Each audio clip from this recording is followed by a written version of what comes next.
Hey, and welcome back to episode 3 of the Twilight Forest playthrough. This episode, we're going to be fighting the Alpha Yeti and the Snow Queen. The Snow Queen was so annoying to fight. Not even the actual boss battle, because I ended up cheating, you'll see later on, but it was so hard to find her. It took longer to find her than it took to find the Minotaur, or the Minnow Shroom, and you know how long that took in the last episode. So, I'm fighting the Alpha Yeti. He's a lot bigger than I thought. And at first, I thought the smaller Yetis that are in his lair were peaceful, but they randomly pick you up at times, which I didn't know they did, and they toss you up. In this fight, actually, their attacks don't do that much damage. It's just the throwing part. You take a lot of fall damage, and I don't have feather falling on my boots. And like all the other bosses, bows don't work on him, except for some reason. So I ended up fighting the Alpha Yeti multiple times, so then I could make a full set of his armor. But one of them I actually end up killing with an arrow. And the weird thing about that was they're not supposed to take damage from arrows, or at least I thought so. But instead of like his loot dropping in the chest like all the other bosses did, his loot just like dropped like a normal mob. Like it just dropped on the floor. It was kind of weird. I won't let you guys just sit here and watch through all of the Alpha Yeti kills, so I'll try to speed up the other ones. I just want you to see this first one because it's kind of funny actually. He does like a little funny dance, uh, and he has terrible stamina because he dances for like 5 seconds and then he gets so tired he has to sit down. And then while he's sitting down, you can just swing at him for free. But yeah, his abilities are kind of janky. He has the ice bombs that don't really hit anything.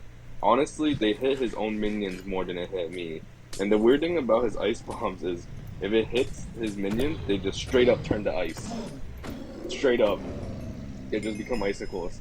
But if it hits anything else, they actually like slow down the mob and then like just freeze them basically. But they don't just turn into blocks of ice, which was weird. His other moves are his weird dancing ability, where he kind of just flings ice everywhere, and they don't really do a lot of damage. It kind of just knocks you back and prevents you from hitting him. That's a little annoying. And then his like the smaller ones, he picks you up and throws you, which does quite an amount of damage since he's so big. I think I took around 3 to 4 hearts of damage every time he threw me. So every single time he threw me, I had to back off. And then usually right after he throws you, he starts dancing, so you can't get close to him anyways. So you kind of just have to wait for him to get tired and sit down again. All right, so this next fight, probably the most annoying puzzle I had to go through.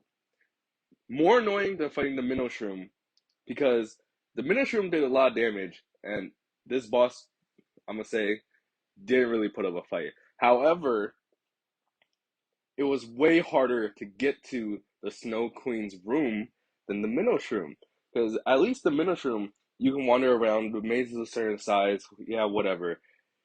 But there are items in the chest in the maze that you can combine with a map that makes you see all the rooms, so you can find the Minnow Shroom room easier and get out easier.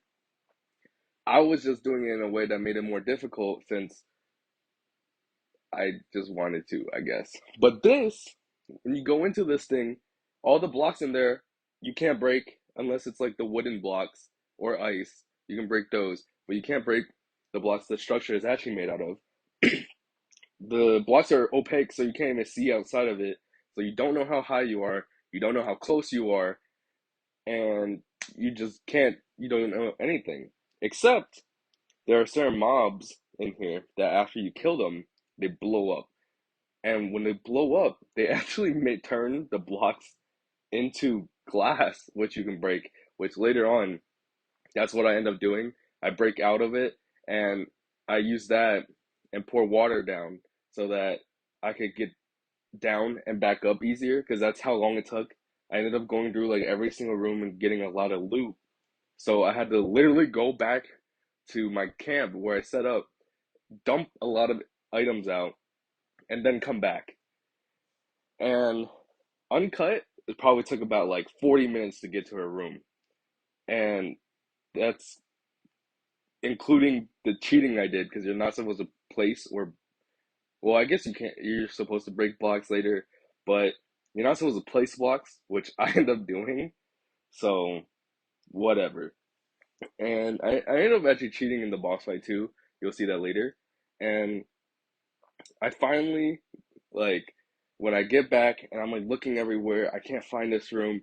I go into this one room that has full of ice on the ceiling. I didn't think much about it. I don't know why I didn't, but I was just like, well, can't go up from here.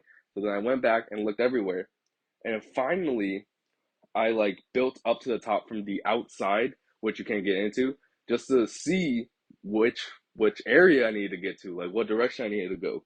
And then like I went back inside and then like went towards that direction. And then it brought me back to the ice room, which I was like, well, I can't go up from here. And right when I was about to leave, I was like, wait a minute, those are ice blocks and not the stupid unbreakable blocks. So I just ended up breaking up, and lo and behold, there she was, stupid Elsa over here. You're not supposed to be able to hit her from the bottom. I'm actually not sure how you're supposed to fight her regularly, but I end up building up with some snow that the mobs she spawns drop.